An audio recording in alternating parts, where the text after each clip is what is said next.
بسم اللہ الرحمن الرحیم نحمده ونستعینه ونصلی علی رسوله الکریم اما بعد فاعوذ باللہ من الشیطان الرجیم بسم اللہ الرحمن الرحیم لقد من اللہ علی المؤمنین اذ بعث فیہم رسولا من انفسہم یتلو علیہم آیاتہ ویزکیہم وَيُعَلِّمُهُمُ الْكِتَابَ وَالْحِكْمَةَ وَإِنْ كَانُوا مِنْ قَبْلُ لَفِي ضَلَالٍ مُبِينٍ وقال النبي صلى الله تبارك وتعالى عليه وسلم لا يؤمن أحدكم حتى أكون أحب إليه من والده وولده والناس أجمعين أو كما قال عليه الصلاة والسلام۔ قابل صد احترام بزرگوں، بھائیوں اور دوستوں، اسلامی مہینوں میں یہ ربیع الاول کا مہینہ اتفاق دیکھیے گا آج ہی شروع ہوا ہے۔ کل رات کو چاند دکھائی دیا تھا اور آج ربیع الاول کے مہینے کی پہلی تاریخ ہے، اور ربیع الاول کے مہینے کے بارے میں مسلمانوں کا بچہ بچہ جانتا ہے کہ یہ وہ مقدس اور برکت والا مہینہ ہے جس مہینے میں ہم سب کے آقا محمد الرسول اللہ صلی اللہ علیہ وسلم اس دنیا میں تشریف لائے تھے۔ اور عجیب اتفاق یہ ہے کہ اسی مہینے میں اسی دن اللہ کے نبی علیہ السلام اس دنیا سے پردہ فرما گئے تھے۔ یہ اللہ کی قدرت اور اس کا کرشمہ ہے۔ اللہ کے نبی علیہ السلام کی جو مبارک اور برکت والی زندگی ہے اسی پر آج ہم کچھ گفتگو کریں گے، اور اس زندگی سے جو ہم سب کو سبق ملتا ہے ہم کوشش کریں گے کہ اس پر عمل کرنے کی نیت کریں۔ اللہ رب العزت قرآن و سنت کی روشنی میں مجھے صحیح اور سچی باتیں کہنے اور ہم سب کو ان پر عمل کی توفیق نصیب فرمائے۔ بزرگان محترم، اللہ کے نبی علیہ السلام اس دنیا میں اس مہینے میں تشریف لائے ہیں، لیکن اس سے پہلے ہم چند منٹ یہ سمجھیں کہ جب تک اللہ کے نبی علیہ السلام اس دنیا میں تشریف نہیں لائے تھے، آپ کی ولادت نہیں ہوئی تھی، تو اس وقت تک اس دنیا کا کیا حال تھا، بلکہ یوں کہیے کہ اس وقت تک عربوں کی کیا کیفیت تھی، اہل عرب کی زندگی کے کیا احوال تھے۔ یہ ایک سوال بھی ہوتا ہے کہ اللہ کے نبی علیہ السلام کو اللہ تعالیٰ نے عرب کی سرزمین پر ہی کیوں نبی بنا کر کے بھیجا؟ دنیا کے کسی اور خطے میں بھی آپ کو بھیجا جا سکتا تھا۔ تو اس سوال کا جواب بھی یہی ہے جو یہ چند باتیں ہیں۔ مورخین نے لکھا ہے کہ اس وقت تک جب تک اللہ کے نبی علیہ السلام عرب کی سرزمین پر پیدا نہیں ہوئے تھے، آپ کی ولادت نہیں ہوئی تھی، عربوں کی اتنی زیادہ گندی حالت تھی کہ آپس میں وہ لوگ اگر ذرہ برابر بھی کسی سے کسی مسئلے پر لڑائی ہو جاتی تھی تو اس لڑائی کو اتنا زیادہ آگے بڑھاتے تھے۔ مورخین کے الفاظ یہ ہیں کہ جو بڑے ہوتے تھے وہ اپنی نئی نسلوں کو یہ وصیت کر کے جاتے تھے کہ فلاں خاندان کے فلاں مکھیا نے ہمارے بڑوں کے ساتھ یہ حرکت کی تھی جس کی بنا پر ہمارا اس خاندان سے اختلاف ہے، اور تمہارے اوپر اس وقت تک زندگی حرام ہے جس وقت تک تم اس خاندان سے بدلہ نہ لے لو۔ اور لڑائی کتنی معمولی بات پر ہوا کرتی تھی۔ مورخین نے جو مثالیں لکھی ہیں یہ مثال سب سے اعلیٰ ہے۔ مورخین لکھتے ہیں کہ اگر گھاٹ پر، تالاب پر پانی پلانے کے لیے کوئی آدمی اپنی اونٹنیوں کو لے کر کے گیا اور کسی خاندان کے آدمی نے اس کی اونٹنیوں سے پہلے اپنی اونٹنیوں کو پانی پلا لیا تو بس اتنی سی بات پر لڑائی ہوتی تھی، اور وہ لڑائی صرف ایسا نہیں کہ چند دنوں یا چند ہفتوں یا چند مہینوں تک چلے، بلکہ سالوں تک چلتی تھی اور بعد مرتبہ نسلوں تک اس لڑائی کا اثر رہا کرتا تھا۔ اتنی زیادہ جہالت اس وقت عربوں میں تھی۔ اس کے علاوہ جو لوگ یہ کہتے ہیں کہ اسلام عورتوں پر ظلم کرتا ہے، اسلام عورتوں کے حقوق ادا کرنے کی تعلیم نہیں دیتا، ان کو یہ بات یاد رکھنی چاہیے۔ مورخین نے لکھا تھا کہ جس وقت تک اللہ کے نبی علیہ السلام عرب کی سرزمین پر پیدا نہیں ہوئے تھے، آپ اسلام نہیں لائے تھے، قرآن نازل نہیں ہوا تھا، اس وقت تک عرب کی سرزمین پر عورتوں کی کیا حالت تھی۔ ہم اس کا اندازہ اس بات سے لگائیں کہ وہ لوگ اپنے یہاں اگر لڑکی پیدا ہو جاتی تھی تو جب تک اس معصوم بچی کو زندہ زمین کے اندر دفن نہیں کر دیتے تھے، کھانا بھی نہیں کھایا کرتے تھے۔ اور یہ بات ایسا نہیں کہ کسی تاریخ لکھنے والے نے لکھ دی ہو اور اس کے اندر زیادہ اثر نہ ہو، بلکہ خود قرآن کریم نے یہ منظر بیان کیا۔ آپ پڑھیے گا 14واں پارہ، اللہ تعالیٰ فرماتے ہیں یتوارا من القوم من سوء ما بشر بہ ایمسکہ علی ہون ام یدسہ فی التراب۔ اللہ فرماتے ہیں کہ اگر اس وقت کسی کے گھر میں لڑکی پیدا ہو جاتی تھی تو یتوارا من القوم من سوء ما بشر بہ، اللہ نے تو اس کو خوشخبری دی کہ تیرے یہاں ایک لڑکی پیدا ہوئی۔ ہم جانتے ہیں لڑکیاں اللہ کی رحمت ہوا کرتی ہے، لیکن قرآن یہ کہتا ہے کہ اس لڑکی کی پیدائش کی وجہ سے وہ انسان ٹینشن میں رہتا تھا، اور اتنی زیادہ ٹینشن اس کو محسوس ہوتی تھی، قرآن نے یہ الفاظ استعمال کیے یتوارا من القوم، کہ وہ لڑکی کی پیدائش کی وجہ سے اندر اندر گھٹتا تھا اور لوگوں سے منہ چھپا کر کے زندگی گزارتا تھا۔ کیوں؟ اس لیے کہ لوگ اس زمانے میں اس انسان کو طعنے دیا کرتے تھے جس کے گھر میں لڑکی پیدا ہو جاتی تھی۔ اور قرآن نے کہا ایمسکہ علی ہون ام یدسہ فی التراب، لڑکی پیدا ہونے کے بعد صرف دو کام ان کے سامنے ہوتے تھے، یا تو ذلت اور رسوائی کو برداشت کر کے وہ اس لڑکی کو اپنے گھر میں زندہ رہنے دے، یعنی اگر وہ انسان لڑکی کو زندہ دفن نہ کرے تو سماج اور سوسائٹی کے اندر سب سے زیادہ اس کو بری نظروں سے دیکھا جاتا تھا، اس وقت کی یہ حالت۔ اور آگے قرآن نے کہا ام یدسہ فی التراب، تراب مٹی کو کہتے ہیں عربی میں۔ اللہ تعالیٰ فرماتے ہیں کہ اگر وہ اس ذلت کو برداشت نہیں کرتا تھا تو اٹھا کر کے اس معصوم سی بچی کو زمین پر لے جا کر کے مٹی کے اندر دفن کر دیا کرتا تھا۔ تو جو لوگ اس زمانے میں یہ کہتے ہیں کہ اسلام عورتوں پر ظلم کرتا ہے، اسلام اور قرآن عورتوں کے حقوق ادا کرنے کی تعلیم نہیں دیتے، ان سے میری گزارش ہے کہ وہ پہلے اس چیز کو پڑھیں کہ قرآن کریم نے اور اسلام نے اور اللہ کے نبی علیہ السلام نے احادیث مبارکہ کے اندر عورتوں کے حقوق ادا کرنے کی کتنی تعلیم دی ہے۔ آپ غور کریں، اسلام جب تک نہیں آیا تھا تو قرآن نے بتلایا کہ لڑکیوں کو زندہ زمین میں دفن کرتے تھے، اور اگر دفن نہیں کرتے تھے تو سماج اور سوسائٹی کے اندر ان کو ذلیل سمجھا جاتا تھا۔ اور جب اسلام آیا تو آپ دیکھیے گا کہ اللہ تعالیٰ نے قرآن کریم میں اور آپ علیہ السلام نے احادیث کے اندر عورتوں کے کتنے حقوق بیان فرمائے۔ آپ نے جو سب سے آخری تقریر کی ہے حجۃ الوداع کے موقع پر، آپ نے اس تقریر میں باضابطہ عورتوں کے بارے میں فرمایا استوصوا بالنساء خیرا، کہ لوگوں عورتوں کے بارے میں تمہیں وصیت کر کے جاتا ہوں کہ تم ان کے ساتھ اچھائی کا معاملہ کرنا۔ اور بارہا آپ نے اپنی زبان سے یہ الفاظ استعمال فرمائے خیرکم خیرکم لاہلی، کہ تم میں سب سے بہترین انسان وہ ہے جو اپنی وائف کے لیے سب سے اچھا ہے۔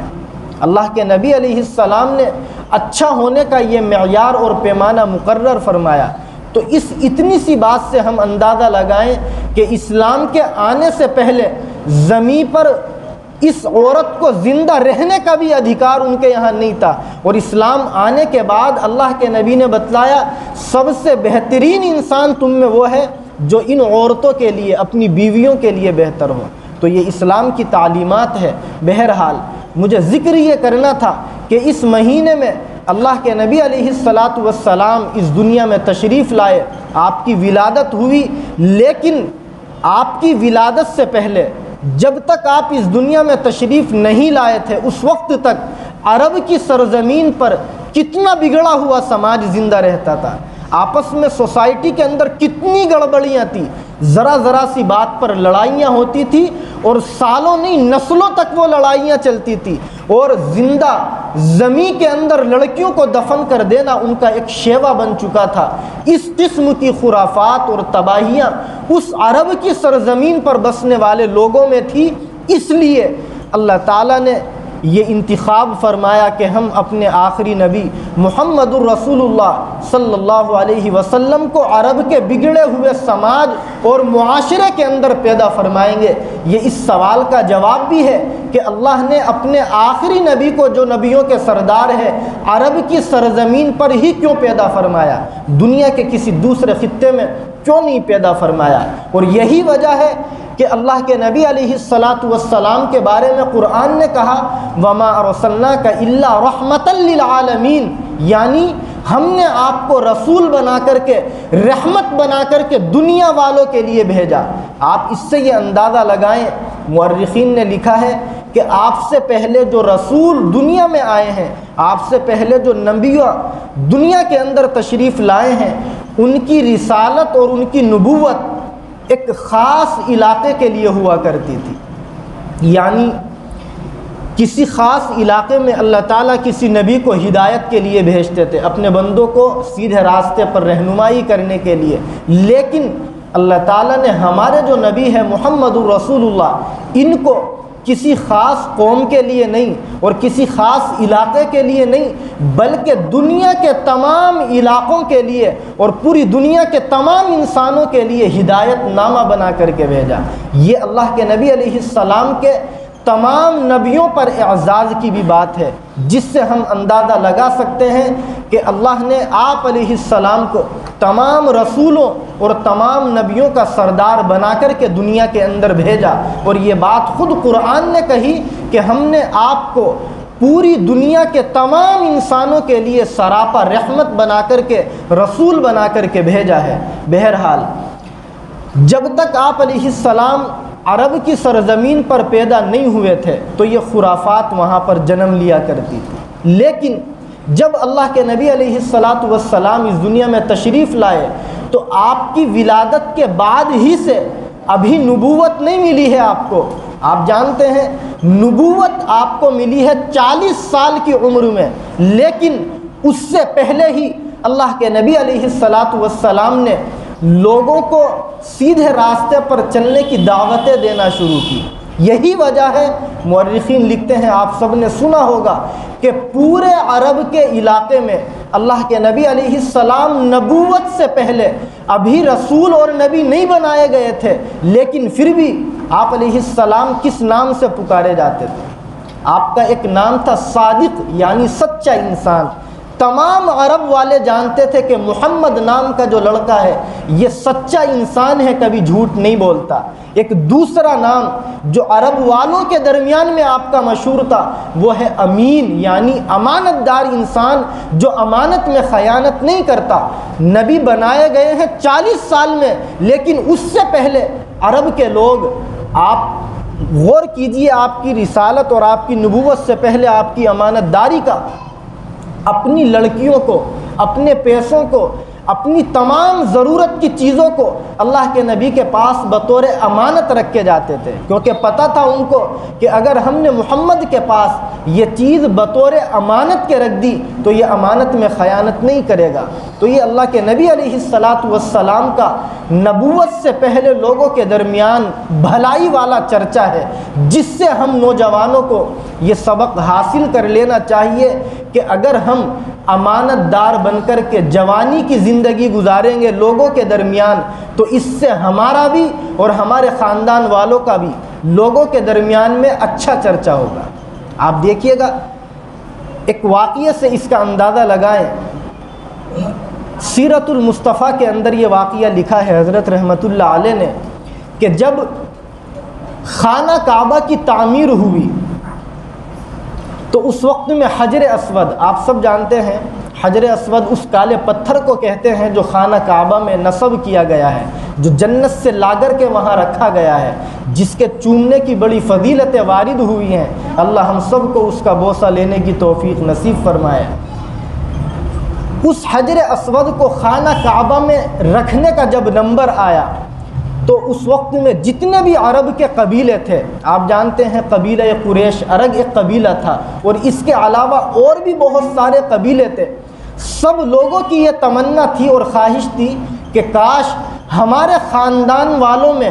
یہ کوئی انسان آئے جو اس پتھر کو اٹھا کر کے خانہ کعبہ کے اندر رکھے۔ یہ ہمارے خاندان کے لیے بڑی سعادت کی بات ہوگی کہ ہمارے خاندان کے لوگوں نے اس پتھر کو خانہ کعبہ میں رکھا۔ لیکن اس مسئلے کو لے کر کے آپس میں خاندان والوں میں اتنی زیادہ لڑائیاں ہوئی، مورخین نے لکھا تھا کہ ایسا لگنے لگا تھا ایک وقت میں کہ شاید تلواریں نکل آئیں گی اور آپس میں خون خرابہ ہوگا، اور نہ جانے کتنے لوگ اس معمولی سے مسئلے کی بنیاد پر دنیا سے آخرت کی طرف روانہ ہوں گے۔ لیکن اتفاق یہ دیکھیے گا، اسی وقت میں جب یہ مسئلہ چل رہا تھا اللہ کے نبی وہاں سے گزرے، تو سیرت المصطفیٰ کے اندر حضرت نے لکھا ہے کہ جب لوگوں کی نظریں اللہ کے نبی پر پڑی، ابھی رسول اور نبی نہیں بنائے گئے تھے، ابھی جوانی کی عمر تھی، سب لوگوں نے کہا کہ یہ محمد ہیں جو امین اور سچے انسان ہیں، یہ گناہ نہیں کرتے ہیں، سب لوگ ان کو اچھائی کے ساتھ یاد کرتے ہیں، بہتر یہ ہے کہ ہم اس مسئلے کو ان کے حوالے کر دیں اور محمد کے ذریعے پتھر کو ہم خانہ کعبہ میں رکھوائیں۔ تو اس طریقے سے تمام خاندان والوں نے اس مسئلے پر اتفاق کیا، اور اللہ کے نبی علیہ السلام نے لوگوں کا سہارا لے کر، چونکہ پتھر کافی وزنی تھا، اس پتھر کو اپنے مبارک ہاتھوں سے خانہ کعبہ کے اندر نصب فرمایا۔ یہ اللہ کے نبی علیہ السلام کے امین اور صادق ہونے کی ایک دلیل تھی جو پورے عرب کے درمیان میں مشہور تھی۔ آپ جانتے ہیں بزرگوں، یہ جو اللہ کے نبی علیہ السلام کی باتیں ہم کرتے ہیں تقریروں میں یا کتابوں میں پڑھتے ہیں یا اپنی مجلسوں میں کرتے ہیں، ان تمام باتوں کے کرنے اور پڑھنے کا صرف ایک ہی مقصد ہے، اور وہ مقصد وہ ہے جو قرآن نے ہمیں بتلایا، لَقَدْ كَانَ لَكُمْ فِي رَسُولِ اللَّهِ أُسْوَةٌ حَسَنَةٌ، کہ لوگوں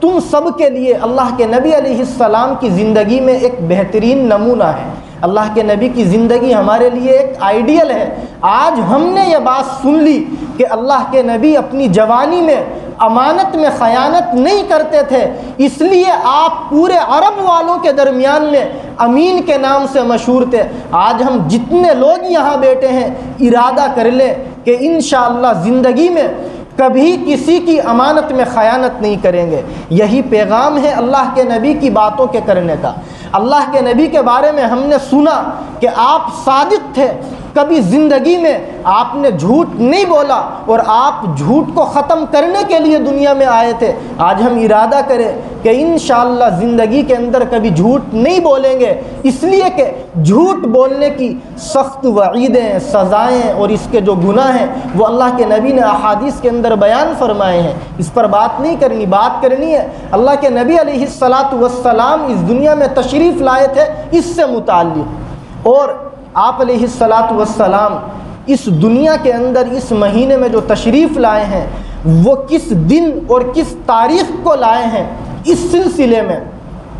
بہت ساری باتیں علماء نے لکھی ہیں۔ میں کتاب کے ریفرنس سے آپ کے سامنے ذکر کرتا ہوں تاکہ ہمیں یہ پتہ چلے کہ صحیح کیا ہے اور غلط کیا ہے۔ اگر پتہ چلے گا تو صحیح پر عمل کرنا اور غلط سے بچنا ہمارے لیے آسان ہوگا۔ یہی مقصد ہے کہ جمعے کے دن ہم علماء کی باتیں سنتے ہیں۔ اگر ہم سن کر عمل نہ کریں، یا اگر سن لے اور الٹب باتیں سن لے بے صفے کی، اس سے بھی کوئی فائدہ نہیں۔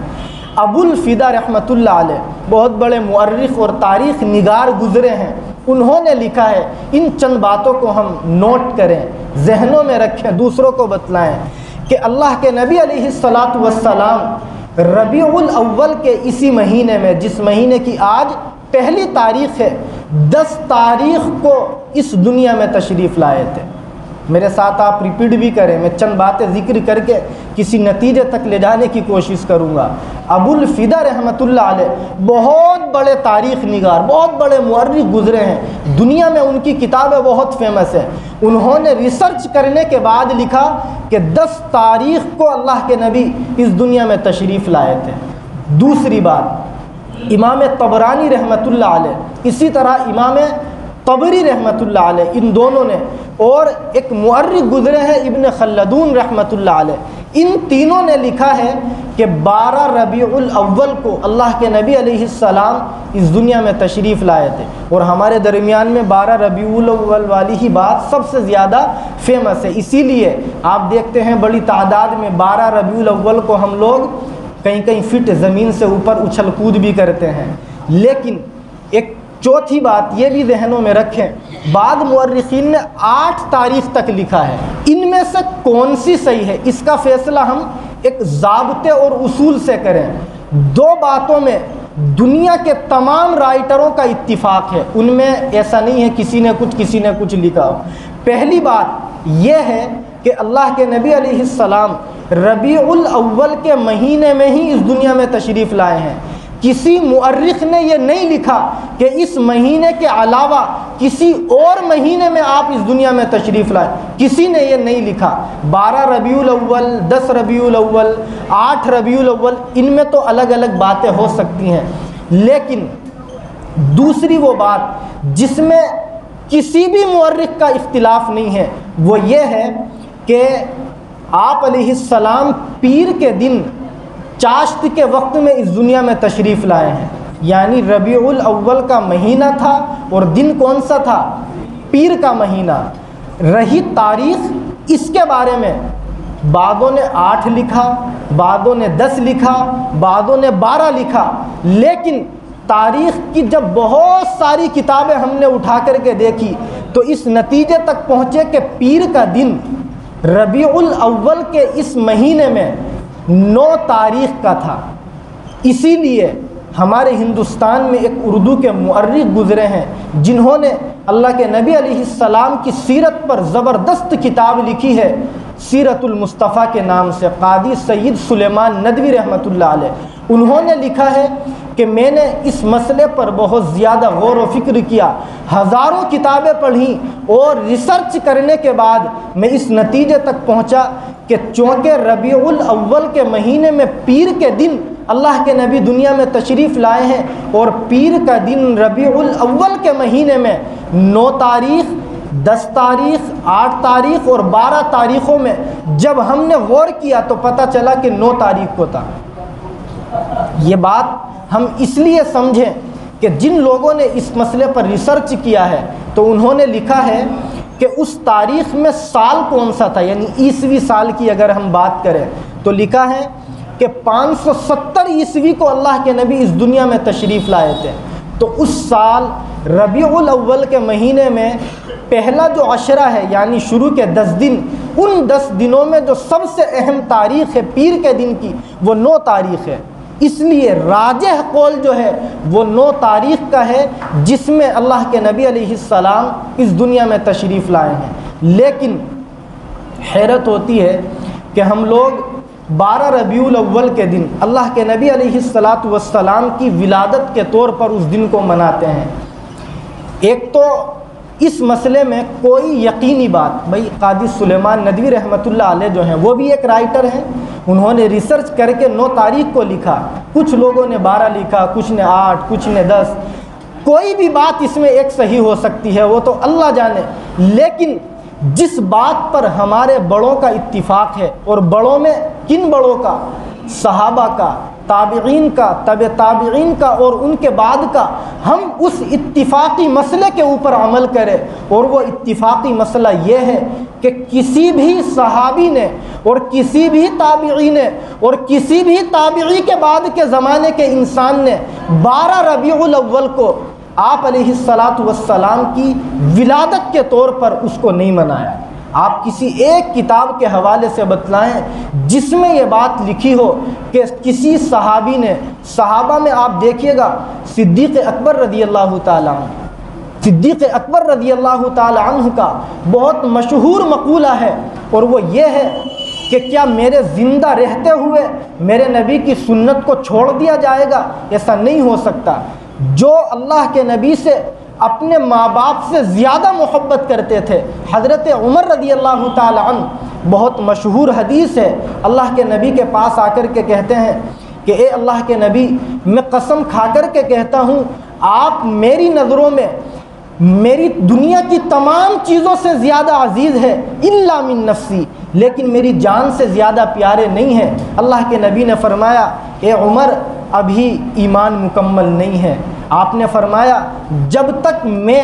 کسی بھی انسان کی نظروں میں اس کی جان سے زیادہ، اس کے گھر والوں سے زیادہ پیارا نہ ہو جاؤں، اس کا ایمان مکمل نہیں ہو سکتا۔ حضرت عمر رضی اللہ تعالی عنہ نے فرمایا اے اللہ کے نبی، آپ میری جان سے بھی زیادہ مجھے پیارے ہیں۔ تو جو انسان اپنی جان سے زیادہ اللہ کے نبی سے محبت کرتا ہو اور زندگی میں 12 ربیع الاول کو کبھی اللہ کے نبی کو یوم ولادت کے طور پر خوشیاں مناتے ہوئے یاد نہ کرتا ہو، تو بزرگوں کیا ہم اس سے زیادہ اللہ کے نبی سے محبت کر سکتے ہیں؟ ہو سکتا ہے کوئی کر لے، لیکن محبت کا تقاضا یہ نہیں ہے کہ ہم 12 ربیع الاول کو اس قسم کی خرافات کریں۔ اور یہ خرافات جو ہم 12 ربیع الاول کو کرتے ہیں، بڑی تعداد میں وہ خرافات وہ ہیں جو میں نہیں، آپ سب کی عقلیں کہتی ہیں کہ غلط ہے۔ آپ بتلائیے، ایک حدیث میں اللہ کے نبی علیہ السلام نے فرمایا کہ میں اس دنیا کے اندر مزامیر کو ختم کرنے کے لیے آیا ہوں۔ مزامیر یعنی بینڈ بازوں کو، گانوں کو ختم کرنے کے لیے آپ فرماتے ہیں میں دنیا میں آیا ہوں۔ اور 12 ربیع الاول کو باضابطہ ڈی جے بجا کر، اور ڈی جے بھی معمولی درجے کا نہیں، اب تو زمانہ اپڈیٹ ہو رہا ہے۔ کیا وہ آدمی جو کسی پڑوسی کو تکلیف دے مسلمان ہو سکتا ہے؟ بالکل نہیں ہو سکتا۔ کیوں نہیں ہو سکتا؟ آپ اٹھائیے بخاری، اللہ کے نبی نے 3 مرتبہ قسم کھا کر کے فرمایا تھا واللہ لا یؤمن، واللہ لا یؤمن، واللہ لا یؤمن، کہ خدا کی قسم وہ انسان ایمان والا نہیں ہو سکتا جس کی شرارتوں سے اس کے پڑوسی کو تکلیف پہنچتی ہو۔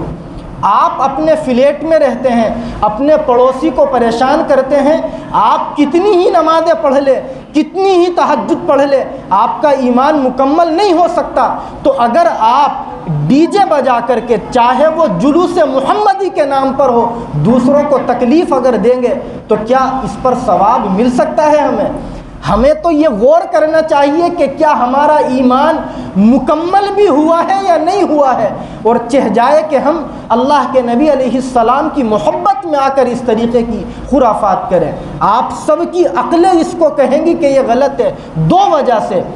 وجوہات تو بہت ہیں، 2 وجہ وہ ہیں جو ہم سب کی عقلیں بھی قبول کرتی ہیں۔ پہلی وجہ ڈی جے کے بارے میں، بینڈ بازوں کے بارے میں، گانے کے بارے میں حضور کی صحیح حدیث ہے کہ میں ان چیزوں کو ختم کرنے کے لیے دنیا میں آیا ہوں، اور ہم اس دن یہی سب خرافات کرتے ہیں۔ دوسرے، ان خرافات کے ذریعے ہم راستہ جام کر دیتے ہیں۔ مین روڈ کو جام کر دینا اپنی کسی خوشی کی بنیاد پر اسلام میں جائز ہی نہیں ہے۔ بالکل یہ مسئلہ نہیں، بلکہ فتویٰ ہے جو کتابوں میں لکھا ہے، اور اس فتوے کے پیچھے ایک حدیث ہے جو منتخب میں لکھی ہوئی ہے، اور وہ حدیث ہمیں جھنجھوڑ دیتی ہے۔ غور فرمائیں آپ، جہاد اس دنیا کا سب سے افضل عمل ہے۔ اللہ کے نبی نے فرمایا، حدیث ہے، جہاد سے بڑا عمل دنیا میں اللہ کی نظروں میں کوئی نہیں ہے۔ کیوں؟ ایک انسان اسلام کے کلمے کو بلند کرنے کے لیے اپنے گھر والوں کو چھوڑ کر، بیوی بچوں کو قربان کر کے اللہ کے راستے میں شہید ہو جاتا ہے، اس کا نام جہاد ہے۔ ایک مرتبہ کا واقعہ ہے، اللہ کے نبی چند صحابہ کے ساتھ جہاد میں گئے۔ جب واپس آ رہے تھے تو کچھ ساتھیوں نے راستے میں ایسی جگہ پڑاؤ ڈالا جس جگہ پڑاؤ ڈالنے کی بنیاد پر راستہ بند ہو گیا، آنے جانے والوں کو تکلیف ہونے لگی۔ اللہ کے نبی علیہ السلام نے ذرا غور فرمائے، کیا فرمایا تھا؟ آ کر کے اس جگہ جب دیکھا کہ چند صحابہ جو مجاہدین تھے راستے میں لیٹے ہوئے تھے، جن کی بنیاد پر راستہ بند ہوا، آپ نے فرمایا کہ سن لو، جن جن لوگوں نے راستہ بند کیا، آنے جانے والوں کو تکلیف دی، ان کو جہاد کا ثواب نہیں ملے گا۔ آپ غور فرمائیں، اگر ہمارے کسی عمل سے راستہ رک جائے، چاہے وہ جلوس محمدی کی بنیاد پر ہو یا اپنے کسی ذاتی فنکشن کی بنیاد پر ہو، تو کیا ہمیں اس پر ثواب مل سکتا ہے؟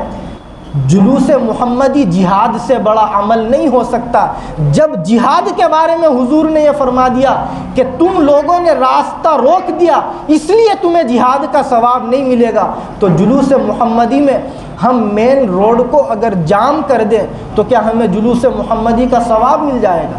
تیسری بات، نماز ہم سب جانتے ہیں کسی بھی حالت میں معاف نہیں ہے۔ اللہ کے نبی نے یہاں تک فرمایا اگر تم کھڑے ہو کر نماز نہیں پڑھ سکتے بیٹھ کر کے پڑھو، بیٹھ کر نہیں پڑھ سکتے لیٹ کر کے پڑھو، اور اگر لیٹ کر کے بھی نہیں پڑھ سکتے تو تم اشارے سے اپنی نمازوں کو ادا کرو۔ جلوس محمدی کے چکر میں کتنے نوجوان ہیں جو جاہل لوگوں کی تقریریں سن کر کے اپنی جان سے، اپنے مال سے اور اپنی حلال کی کمائی سے تعاون کرتے ہیں، اور جلوس محمدی کے چکر میں ظہر کی نماز کو چھوڑ کر کے کئی فٹ اوپر اچھل کر کے نعرے تکبیر اور نعرے رسالت کے ہم صدائیں نکالتے ہیں۔ میرے بزرگوں، میں ایسا نہیں ہے کہ کسی کے خلاف بات کہہ رہا ہوں، آپ کو یہ سمجھانے کی کوشش کر رہا ہوں کہ جو کام صدیق اکبر نے نہیں کیا، جو کام عمر فاروق نے نہیں کیا، وہ عمر فاروق جو اپنی آنکھوں سے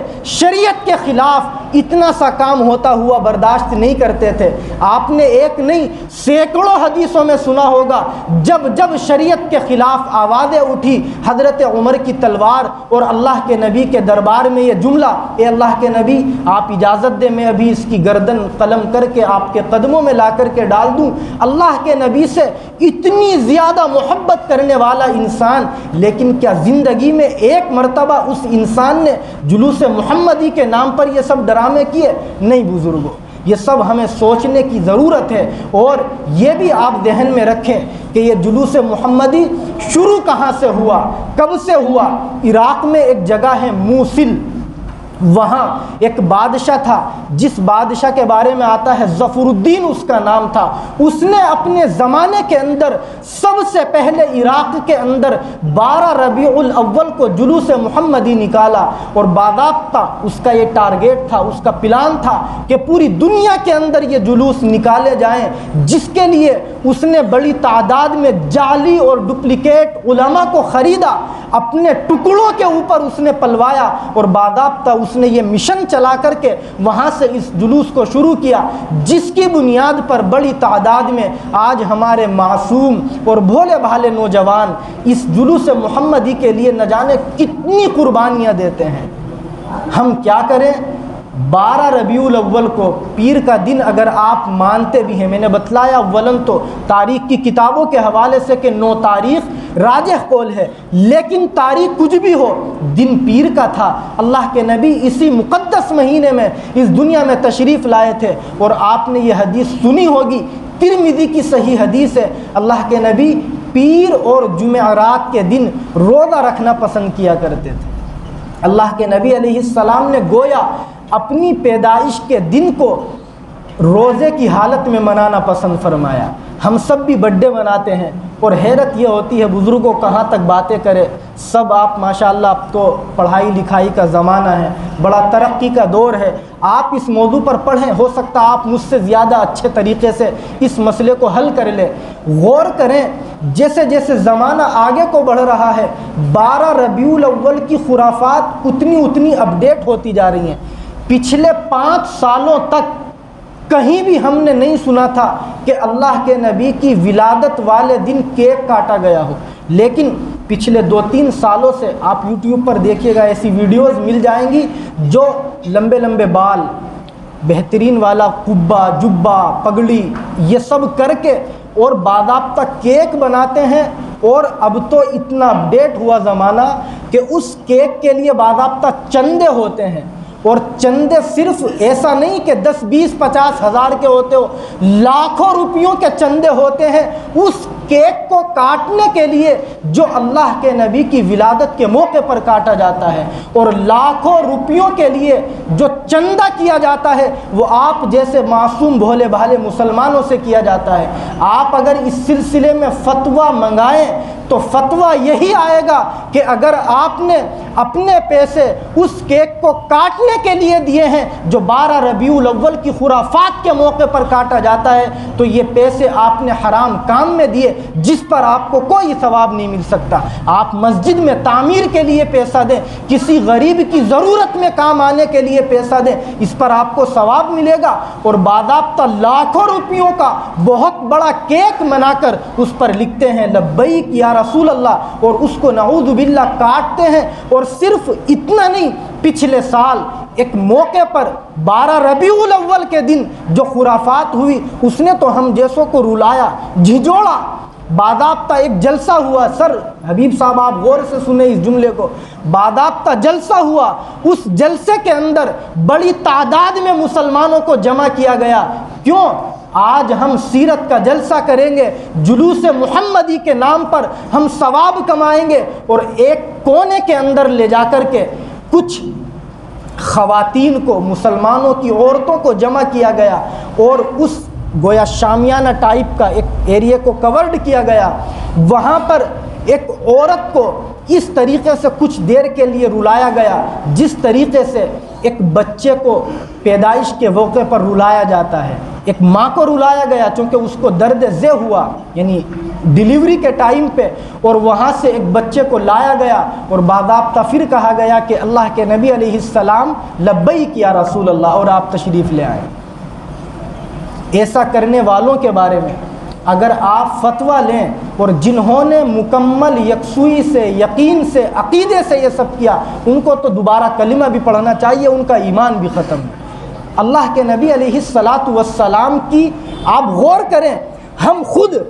کتنی بڑی بڑی خرافات کر لے، ہمیں کوئی کہنے والا نہیں، اور اگر امریکہ کے اندر کوئی انسان اللہ کے نبی کا کارٹون بنا دے تو ہم جگہ جگہ جلوس نکالتے ہیں، اور آپے سے باہر آ کر کے یہ کہتے ہیں کہ اگر وہ آدمی مل جا ابھی ہم اس کا سر قلم کر دے۔ ایک آدمی اگر کارٹون بنا رہا ہے تو وہ حرام کام کر رہا ہے، ہم اس پر جلوس نکالتے ہیں، اور ہم خود ایک پردے کے اندر یہ سب خرافات کرتے ہیں تو یہ جائز ہو جاتی ہیں۔ میرے بزرگوں، ہم سب عقل مند ہیں، اللہ نے عقل سلیم سب کو دی ہیں، ذرا غور کریں اور سمجھنے کی کوشش کریں کہ کیا یہ سب اسلام کے اندر خرافات جائز ہو سکتی ہیں۔ اللہ کے نبی اس ماہ مقدس میں ربیع الاول میں تشریف لائے تھے، ہم اللہ کے نبی کے بارے میں یہ طے کرے کہ آپ کی سنتوں پر عمل کریں گے۔ آپ نے یہ فرمایا جو میری سنت پر عمل کرے گا گویا اس نے مجھ سے محبت کی، ومن احبنی کان معی فی الجنہ، اور جو مجھ سے محبت کرے گا وہ جنت میں میرے ساتھ ہوگا۔